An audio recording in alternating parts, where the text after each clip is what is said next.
Scroll ചെയ്ത് പോകരുത്. എന്തായാലും നിങ്ങൾ ഈ വീഡിയോ കാണണം. നിങ്ങൾ കേട്ടിട്ടുണ്ടാവും ഇന്ന് ഉച്ചയ്ക്ക് ചിന്നു എന്ന് പറയുന്ന ഒരു ഇൻഫ്ലുവൻസർ സൂസൈഡ് ചെയ്തു എന്നുള്ള ഒരു വാർത്ത. എന്താണ് ഇതിന്റെ റീസൺ എന്ന് പോലും അറിയില്ല. ആളുടെ ഒരു വീഡിയോ ഞാൻ ഇവിടെ പ്ലേ ചെയ്യുന്നുണ്ട്. ഈ ഒരു വീഡിയോ കാണുമ്പോൾ മനസ്സിലാക്കാൻ പറ്റും ആൾ അത്രയും ഹാപ്പി ആയിരുന്നു ആളുടെ ലൈഫിൽ, സോഷ്യൽ മീഡിയയിൽ ആള് കാണുന്ന ലൈഫിൽ. മനസ്സിലായോ?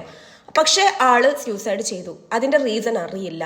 നമ്മുടെ ചുറ്റുമുള്ള പല മനുഷ്യരും നമ്മൾ ഹാപ്പി ആണെന്നാണ് കരുതുന്നത്. പക്ഷെ അവരൊക്കെ ശരിക്കും ഹാപ്പി ആണോ എന്ന് നിങ്ങൾ എപ്പോഴെങ്കിലും റീചെക്ക് ചെയ്തിട്ടുണ്ടോ?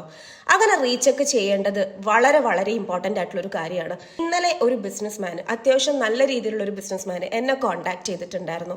ആള് പറഞ്ഞു ആൾക്ക് ഭയങ്കര സൂസൈഡൽ തോട്ടാണ് എന്നുള്ളത്. അപ്പോൾ ആൾക്ക് വലിയ സ്റ്റാഫും കാര്യങ്ങളൊക്കെ ഉണ്ടായിരുന്നു. അപ്പോൾ ആള് പറഞ്ഞു ഞാൻ പേയ്മെന്റ് എന്തായാലും നിങ്ങളത് ചെയ്യാം, പക്ഷെ എനിക്കൊന്ന് സംസാരിക്കണം എന്ന് പറഞ്ഞു.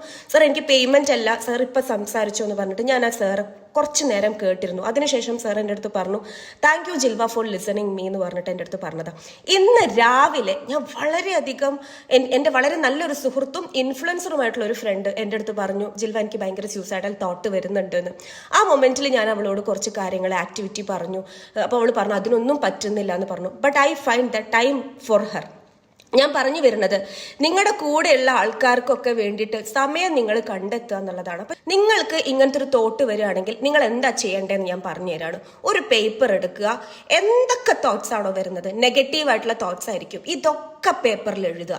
ജസ്റ്റ് റൈറ്റ് ഡൗൺ, എഴുതുക. ഇനിയിപ്പോൾ അതല്ലാന്നുണ്ടെങ്കിൽ ഫോണിൽ വിളിക്കുക ആരെങ്കിലും ഫ്രണ്ടിനെ. ഏത് നട്ടപ്പാതിരാക്കും നിങ്ങളുടെ ഫ്രണ്ട് വിളിച്ചാൽ ആ ഫോൺ എടുക്കുക, അത് എടുക്കാനുള്ള മനസ്സ് കാണിക്കുക. ചിലപ്പം അവന്റെ ലാസ്റ്റ് സ്റ്റേജിലായിരിക്കും വിളിക്കുന്നുണ്ടാവുക. It may be the cry for help, ഒരു സഹായത്തിന് വേണ്ടിയിട്ടുള്ള ഒരു കരച്ചിലായിരിക്കും അത്. നിങ്ങൾ അത് മനസ്സിലാക്കുക. നിങ്ങൾ സെൽഫിഷ് ആവല്ലേ. ഓക്കെ, നമ്മളെ കണ്ണ് തെറ്റുന്നത് കൊണ്ടാ ഇതൊക്കെ സംഭവിക്കുന്നത്. നമ്മളെ കൂടെയുള്ള ഒരാള്, എനിക്കൊരിക്കലും പറ്റില്ല എൻ്റെ കൂടെയുള്ള ഒരാൾക്ക് ഇതുപോലെ സംഭവിച്ചു എന്ന് പറഞ്ഞു കഴിഞ്ഞാൽ എനിക്കൊരിക്കലും പറ്റില്ല. അതുകൊണ്ട് ഞാൻ എൻ്റെ ഫ്രണ്ട്സിൻ്റെ അടുത്തൊക്കെ എപ്പോഴും പറയുന്ന കാര്യമാണ്, എന്ത് കാര്യം ഉണ്ടെന്നുണ്ടെങ്കിലും, ഇനി ഈ വീഡിയോ കേൾക്കുന്ന എല്ലാവരോടും പറയാണ്, നിങ്ങൾക്ക് എന്ത് കാര്യം ഉണ്ടെന്നുണ്ടെങ്കിലും 24/7 സെറൈനിറ്റി, ടീം സെറൈനിറ്റി കൂടെ ഉണ്ടാവും. ജിൽവ ജാൻസൺ എൻ്റെ പേര്.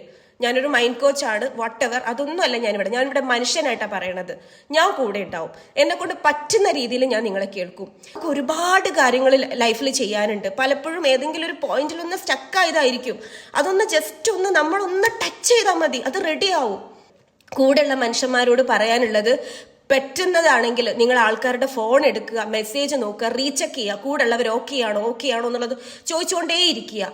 എല്ലാവരും ഈ വീഡിയോ ഒന്ന് ഷെയർ ചെയ്യുക. That's it.